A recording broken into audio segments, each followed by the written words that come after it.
Dogs rescues చేసినప్పుడు మాకు చాలా సార్లు కొన్ని క్రిటికల్ కేసెస్ వస్తాయన్నమాట. అప్పుడు మనం సెన్సిటివ్ హార్ట్, నాది చాలా మెత్తటి గుండె, నేను చూడలేను, ముట్టుకోలేను అంటే వాటిని రెస్క్యూ చేయడం చాలా కష్టం అవుతుంది. అలాంటి వాళ్ళు ఎవరైనా ఉన్నా సరే ఒకసారి చూడండి, వీటిని చూడండి క్లియర్గా. ఎందుకంటే ఇప్పుడు వీటిని చూస్తుంటేనే మనది సెన్సిటివ్ హార్ట్ అని మనకు గుర్తొచ్చేస్తుంటే అది భరిస్తున్న వాటి పరిస్థితి ఎలా ఉంటుందో ఒకసారి ఊహించండి, ఆలోచించండి. Prevention is better than cure. అంటే ఇలాంటి పరిస్థితి రాకుండా చూసుకోవడమే చాలా మంచి విషయం అనమాట. మీ వీధిలో ఉన్న కుక్కలకి ఫీడ్ చేయండి. ఏమైనా వాటికి చిన్న ప్రాబ్లమ్స్, ఇన్ఫెక్షన్స్ ఉంటే చిన్న టాబ్లెట్స్తో క్యూర్ అయిపోతాయి. అలా వెంటనే క్యూర్ అయిపోయి వాటిని కూడా మీరు నెగ్లెక్ట్ చేసి వదిలేసి మళ్ళీ అవి పెద్దవయ్యాక ఏవో వైరస్ వచ్చాయని వాటిని కొట్టి చంపేయడం చాలా తప్పు. ఆల్రెడీ దీంతో పాటు ఇలాగే ఇంకొక డాగ్కి ఇలా వస్తే ఈ ఏరియాలో కొట్టి చంపేశారట.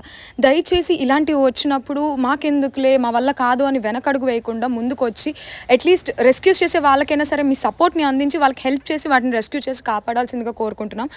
ఈ రెస్క్యూలో ఆ ఏరియా కాకపోయినా వేరే ఏరియా నుంచి వచ్చి